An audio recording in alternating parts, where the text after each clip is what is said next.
I want you to think back to when you were in high school or junior high, or maybe even when you were in elementary school, probably more so elementary. Then it came time for physical education class. And you were all lined up, and then a couple individuals were chosen to be captains. And then the unenviable task of picking teams. And there you stood. And one by one, kids were getting picked. When did you get picked? Were you one of the first ones picked, or were you kind of one of the last ones picked? I know when one of our grandsons was younger,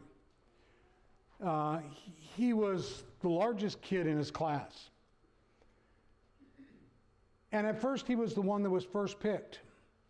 And then it kind of dawned on everyone that, unfortunately, my grandson did not like sports. He was afraid of hurting the other kids because he was so much bigger. He now stands close to 7 foot tall, and he still doesn't like sports. And I keep telling him, Braden, you really need to start liking sports because Grandpa needs a new car. Okay, Grandpa. But he wasn't ever picked. But it was all right with him. Because initially what they did was they looked at him and said, this kid's got to be great. Look at how big he is. But not so much. Not so much. But isn't that the way we do things? We base a lot of things on initial first appearances. And with my grandson, it's kind of correct to think that he would be good in sports, definitely good in basketball, but not so much. Now his father, oh yeah. Micah was good at sports as long as there's something where you hit somebody. He was great at wrestling, excellent at football. Micah could hit a baseball as far as you'd want, but nobody ever picked him for the baseball team because Micah couldn't throw and Micah couldn't catch. But they eventually learned that, so when time came for baseball, Micah didn't get chosen, at least initially. But that's what we do. We base predicated on what we initially see until proven otherwise. And then we can come up with a determination of the measure of an individual. I want you to go back into the book of 1 Samuel in the 16th chapter. And in that 16th chapter, Samuel is directed by God with regards to who is one that God would have him anoint.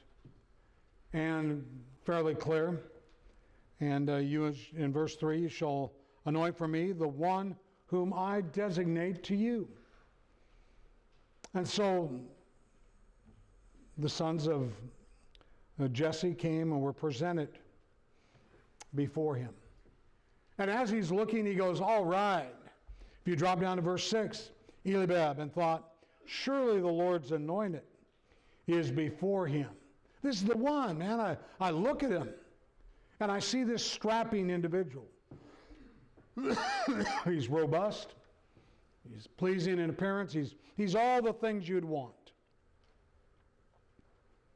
But the Lord said to Samuel, do not look at the appearance or the height of his stature, because I've rejected him.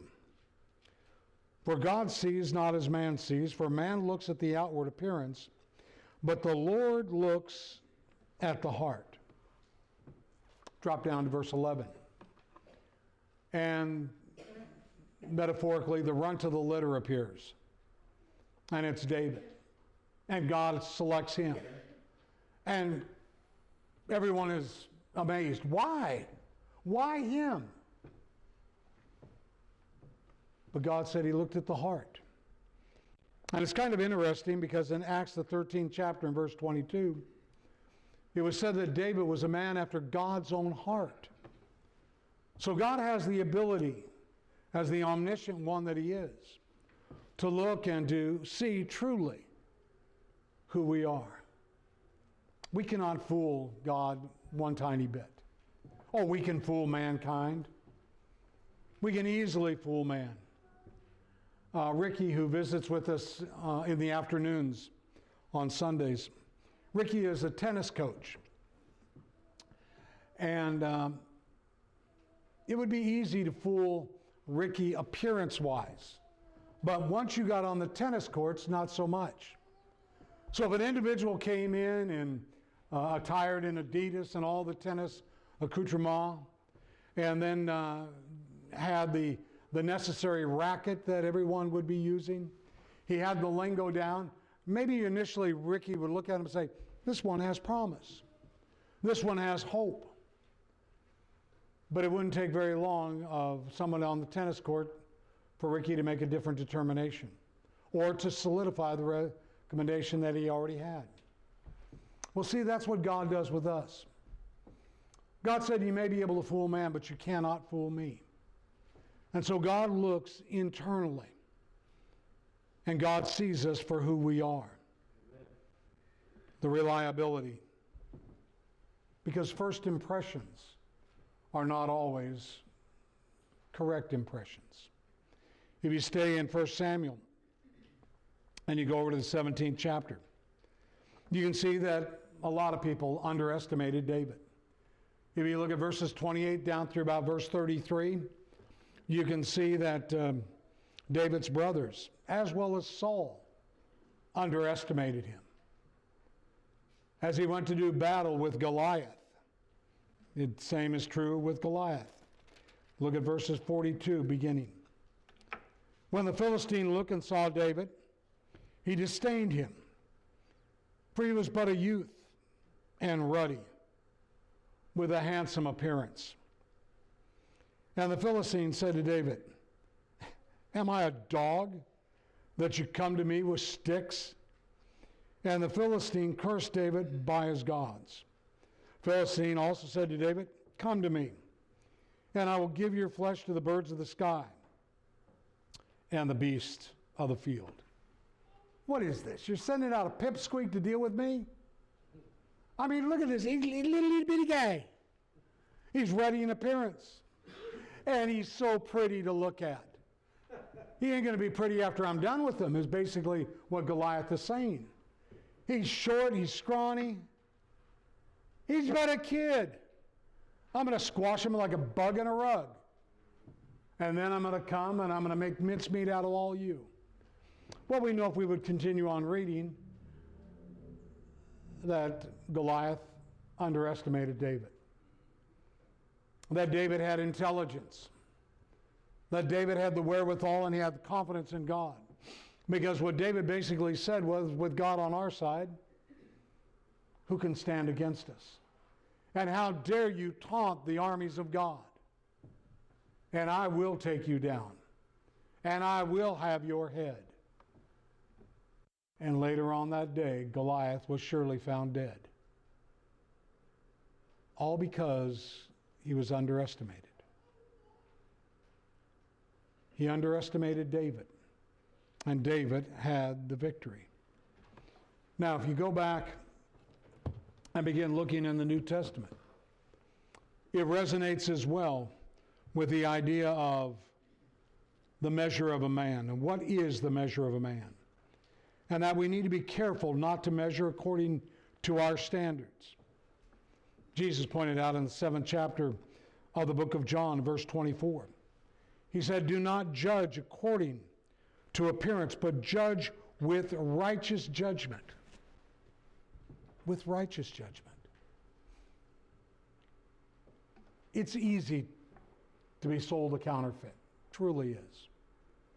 And more people are trying to sell counterfeit, pass off counterfeit, and to be counterfeit.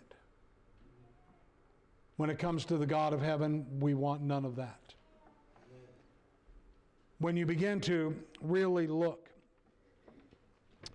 at what is the measure of a man, Solomon tried, and he said the measure of a man is not seen in things. It's not seen in education. It's not seen in the trappings. This great commercial from several years ago. This guy is out and he's in a very affluent neighborhood. He's riding his sit-down lawnmower. He's got his hat and he's got his sunglasses on. They show a picture of his house and everything looks just fine. They pan over to the driveway and there's an Escalade and whatnot in the driveway. It looks like he's got it all together. And he smiles. And then the voiceover comes on saying what he's thinking. I'm in debt up to my eyeballs. In other words, it's all a sham. It is a facade. And that's what we don't want to have happen to us. We want to be true, we want to be genuine. And we want to be measured not by man, but by the God of heaven. Solomon thought that that's how he should be measured. So in the 2nd chapter of Ecclesiastes, he begins talking about how he measured himself. He talked about, well, I'll measure myself through wealth. Arguably, he was the wealthiest man in his day and time. I'll measure myself by fame. Again, people came from nations surrounding and from across the veritable globe, if you would, to bask in his presence. He had fame. He had education. He asked for God, I want wisdom. And God granted him wisdom. Intelligent man. Famous man. Wealthy man. Power? Oh, yes. Arguably, at the time, the most powerful nation on the face of the earth. It had become so because of David. And it was continued on because of Solomon's insight and political savvy. He had it all. And he said, that's not enough. So let me explore. Let me explore and see the various things to see if they're what it's all about and that it's going to help me to see myself better. And so he delved into basically wine, women, and song. And he said, none of these things satisfy. But people will look from the outside and say, oh, here's a man who has it all. He is more than contented. And he goes, no, really not. It's vanity of vanity. It's all vanity. Where do I find some real lasting substance? Where do I find something that's tangible for me? And that is not just a sham. Because it's not found in possessions. When we were cleaning out Ed's apartment, and we all know Ed and Beverly did not have much as far as fundage and things of that nature. But they had a lot of things. A lot of things. And we would go, well, what is the worth, what is the value of this? Why would they save this and this and this and this? And I really don't have the answer. And I don't believe it was so that they could hide behind all their things. Because in the grand scheme of things, they didn't have things. And many of the neighbors would come by and say, wow, they had a lot of things. But now somebody else is dealing with all their things. And so there are a lot of lessons that were carried away with it. And one of the lessons was, and one of the neighbors was talking to him about it. And talking about, well, I guess when all is said and done, the only thing we have to hang our hat on is how we lived our life. She didn't use the term hang our hat on, but another phrase. And I said, yeah, you're absolutely right.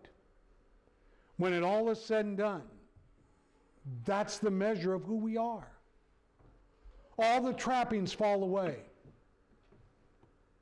And we're seen for who we are. What did we do with our life? How did we live it?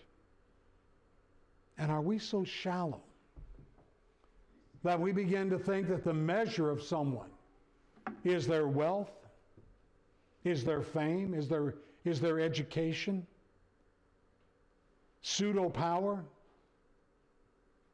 It's none of that.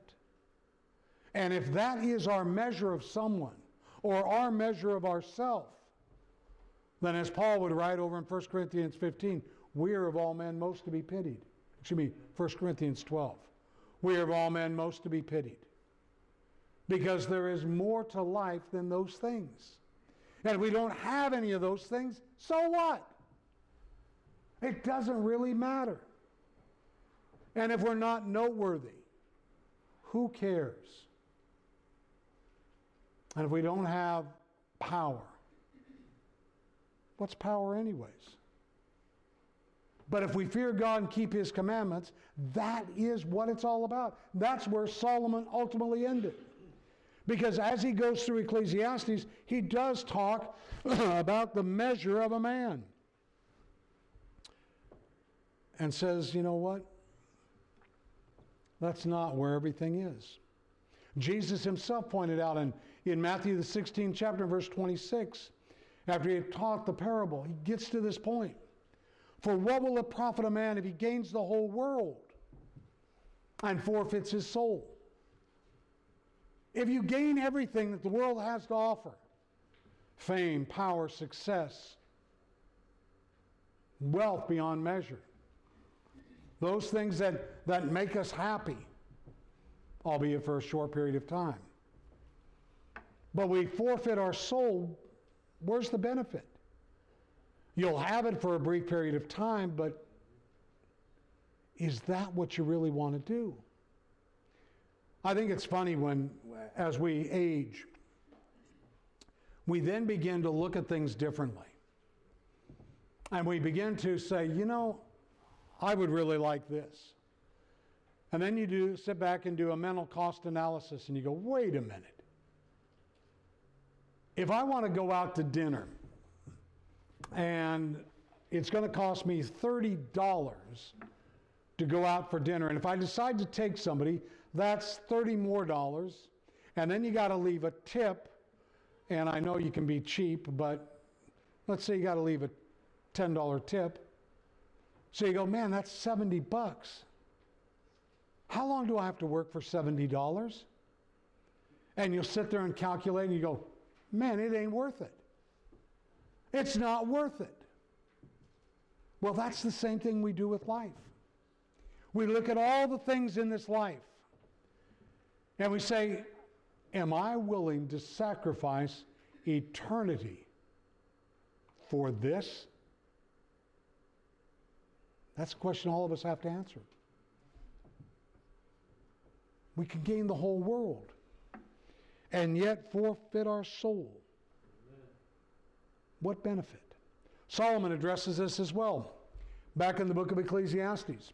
Because in Ecclesiastes, you begin to look at in the 5th chapter, and you notice what he talks about there. And he said, naked we came into this world, we brought nothing into this world, and we're certainly not going to take anything out of it. Right. Paul, as he writes to Timothy, 1 Timothy, the 6th chapter, he again addresses that same type of issue.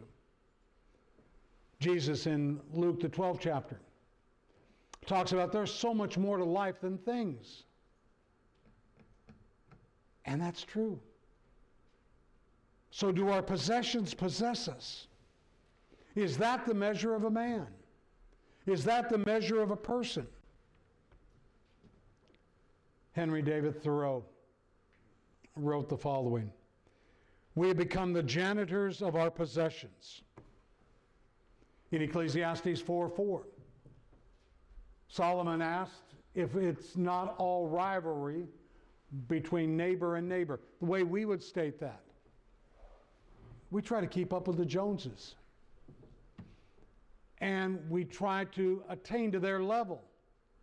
Or maybe get down to their level. Because if they're putting emphasis in all those things of a possession, then we have missed the point as they have. So the measure of a man clearly is not seen in our possessions. It's not there. And that's again, taking us back into 1 Samuel, and man looking with the eye, and God going, no, no, no, no. You missed the point. Because what we're challenged to do is we're challenged to look introspectively at self. And we're challenged to learn how to become satisfied with what we have. See, that's what Ruth learned. Ruth learned that. And she was willing to do what she needed to do. She was willing to glean, as long as she could stay with her mother-in-law. And as long as she could do whatever it took. Now, ultimately, it led to her ascendancy. But she lowered her expectations. She brought her eyes down to the level of contentment. In Hebrews, the 13th chapter and verse 5. Let your character be free from the love of money, being content with what you have. For he himself has said, I will never desert you, nor will I ever forsake you. Again, he's saying, look beyond the external. Look deep inside yourself and see where your level of contentment is. Contentment is something we have to learn. Paul said, I have learned the secret of contentment, having abundance and also suffering need. In any and every circumstance, I can endure. Why? Because I have God on my side. I have learned the secret of contentment. I am not the sum of what I have. I am not the sum of my knowledge. I am something much more. And everything that my life is about will be predicated on where I am in relationship with God. All you really have is your soul. And I know I've told you about the song Tracy Chapman sings by that title. I love that song. I listen to that song probably at least once a week. And I'll just turn it on just again to tie back in with it. It is a sad song. Yeah, I love sad songs. Because sad songs make me introspective. And when I listen to her sing, they touch a chord. But none so much as all you really have is your soul. And that's the only thing that has worth and value. If anyone needed anything, and I like to think this isn't just bugle juice, but it is me actually being honest. But if any had a need, I would give whatever I have. If you can tell me why you have a need. See, it's kind of what the farmer did. Farmer had a beautiful piece of land. Beautiful. And he had a sign on it. He said, free to the first contented man I see. Knock came to his door, and the man said, I'll be glad to take that piece of land off you. And the man said, well, great, I'll be glad to give it to you. Tell me why you're contented. And if you're so contented, why do you want my land? See, there's that double-edged sword with everything. And so it's something that we have to struggle with, something we have to deal with. And come to that grips. A lot of things just aren't really that important. Well, what about our accomplishments? Have we gotten sucked in and pulled in by those things that we've accomplished? And sitting back and saying, boy, look at all this. I have a friend that his wife made him put up what was called a me wall. And I would go into his man cave. This was long before they called them man caves. It was his office. And he goes, yeah, she made me stick all this up. And it was festooned with all awards and different things that he had accomplished. And he said, really, I know what I've done. And it just made me, for the most part, sitting in this room. He said, those accomplishments aren't going to bring me anything when I stand before the judgment bar of God. It's just what I've done. It's part of a resume. Paul makes mention of some of his accomplishments in the 3rd chapter of Philippians, beginning down at about verse 4. And he talks about them kind of in somewhat of glowing terms, but not so much. But watch how he twists it. Philippians 3 and verse 4 beginning. Although I myself might have confidence even in the flesh, if anyone else has a mind to put confidence in the flesh, I far more.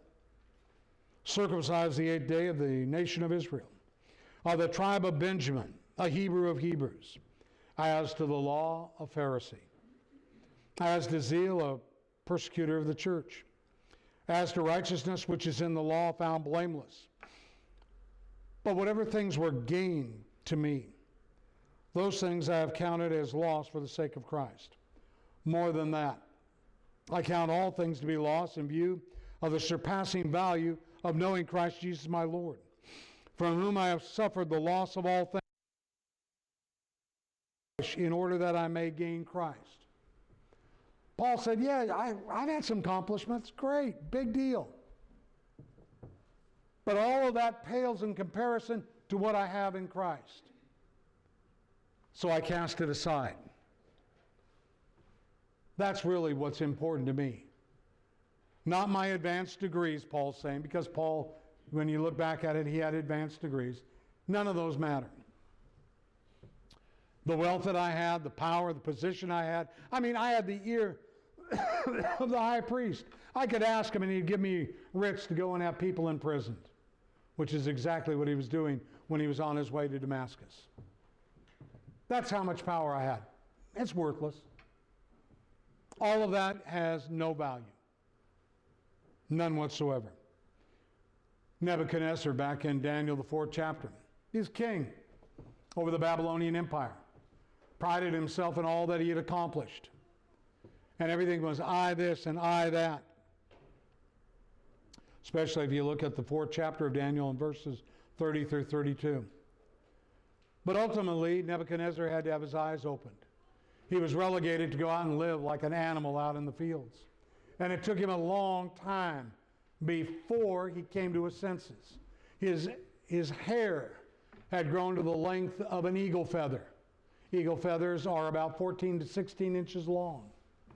If your hair grows 3/4 of an inch a month-ish, which is what some people say, mine falls out at big clumps at a month time, so I would never have to work, no. But he was there a long time. Not weeks, maybe not even months, but years. Then finally he comes to his senses. By this time his fingernails, his hair is long. But he comes to his senses and then acknowledges that the God of heaven is greater than he. He acknowledges that he is but insignificant in the sight of God, and to awaken to that fact. Paul does the same thing to the Corinthians. In the 3rd chapter of 1 Corinthians, Paul talks about the greatest accomplishments that anyone should hold on to, and that is being a servant of the God Most High. He said that's all we are, is we're but servants. I have an individual that I'm studying with, and he's forever and ever wanting to call me pastor. And I keep telling him, I'm not a pastor. I don't have the requirements. He goes, yes, you do. I've seen your office. You're a doctor. And I go, yeah, but I don't use that title either. I'm a minister. Well, a minister is but a servant, right? Yes. And I'm proud of the fact that I'm but a servant. I don't need all that other trapping. I just want to be a servant of the God Most High. Because the measure of a man is not what's on his wall. It's not the notoriety that mankind has set in place. The notoriety and the measure of a man is again seen in our relationships with the God of heaven. And that's what Solomon talks about in that 2nd chapter of Ecclesiastes, and then he builds on it into the 12th chapter. He said, when all is said and done, it's really where you are in relationship to God. That's the measure of who you are. It is the measure of your character. the person who you are when nobody else is around. Because your mind then has been fixated and aligned with the God of heaven. God is focused, not on those external things that we do, but accomplishing those things that are in harmony with His Word. The conversation of your life is how Paul put it in his letter to the church in Philippi. As he's writing from prison in Rome, he said, let your conversation of life, your character, your attitude, your values, your principles, but above all, your relationship with the God of heaven, that will then help you to form commendable character, commendable attitude, an attitude set on those things of a spiritual nature, values that are elevated, and principles that are unparalleled. You will do the right thing no matter what. Amen. No matter what. It's all about substance. It's not about image. We spend a lot of money in our society for individuals to create a viable image. How do I project myself? How do I portray myself? How do people see me? As individuals who have some note, or corporations. We need to have a good PR firm. We need to articulate this point, this point, this point. Well, no, really, just be people of principle. Be people of character. Be people of purpose and direction. In my prayers day by day, I pray for our leaders. I pray for them. And I pray for them to be people of principle and not politic. Amen. And every day in my prayers, that's what I'm praying for. And I pray that as people of principle, they will uphold our rights. Rights that have been given to us by and through the God of heaven. Amen. And that they would be secure. And that we could worship God without fear of molestation and other issues. But that they be proven character. And unfortunately, many of our leaders are not proven character. Oh, they're proven characters, but not a proven character. And we can look at individuals and we can see their shallowness, we can see their pomposity, we can see any number of things about them. We need to pray for them. That they will eschew politics, become people of principle, and of character, and do the bidding of the people. We do not live in a democracy. We live in a representative republic. And our representatives need to represent us. And therefore, it's incumbent upon us to pray for them. And that they would be of proven character. Therefore, I must be a proven character. If that's what I want for somebody else, I need to be a proven character. And the scriptures challenge me to be a person of substance, not a mere image. And what you see in me has to be consistent from when I am in the pulpit and preaching or teaching a class to when I invite you into my home or you see me out in the community and my interaction in the community. Being a Christian is a full-time endeavor. Amen. And it is one that our character needs to resonate through. And that as such, we need to be mindful and look beyond the mere externals. In 1 Peter, the 3rd chapter, and this will be the last passage we'll leave you with. But in 1 Peter, the 3rd chapter, notice what Peter writes, because he is writing about this basic issue of the measure of a man, the proven character of a person. Drop down into verse 3. And he's talking here about women, but I think it's true across the board, men, women, etc. Let not your adornment be merely external. Now, people today are commenting about my red jacket. What's wrong with it? Yes, it's a little bit outlandish. Yes, you got to wear sunglasses around it. But you know what? It was $39. And I'm going to get my money's worth out of it. Normally it was like $250. I go, $39, I got to have it. Because I'm cheap. Anyways. There you go. I'll take smart. Thanks, Phil. But notice what he's saying. Let not your adornment be merely external. Merely as an addendum. He then goes on to say, braiding the hair, wearing gold jewelry, or putting on dresses. But let it be the hidden person of the heart. That's the part that transcends. It's not just applicable to women. It is for men as well. This is written for us.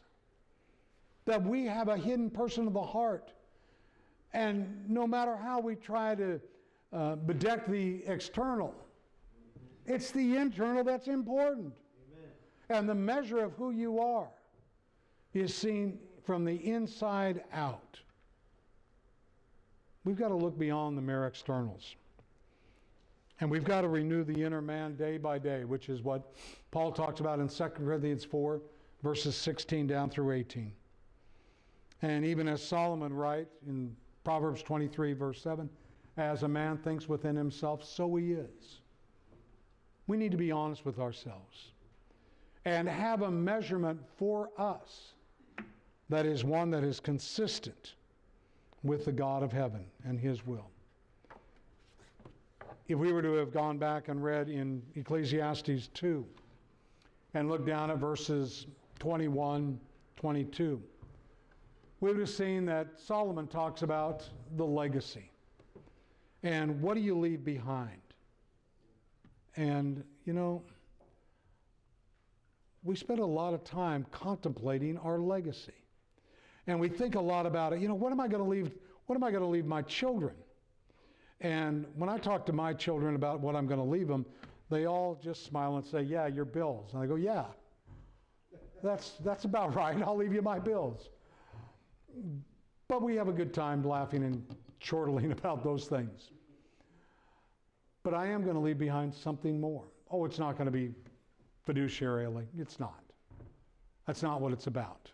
Anything that I have in a financial realm is going to be Linda's. Life insurance, Linda's. And it's not even all that much. But the legacy that Solomon challenges us to leave behind is not one of financials. It is not one of stocks and bonds and options, but it is a life well lived in harmony with God's Word. That is the measure of a man. When all is said and done, that's the only thing that matters. And so I want to leave you with that thought today, because I can't judge you. We've already determined that judging by external things just really is kind of vacuous, and we can be so wrong. But we can look at ourselves. Paul would talk about in the Corinthian letter, 1 Corinthians 4.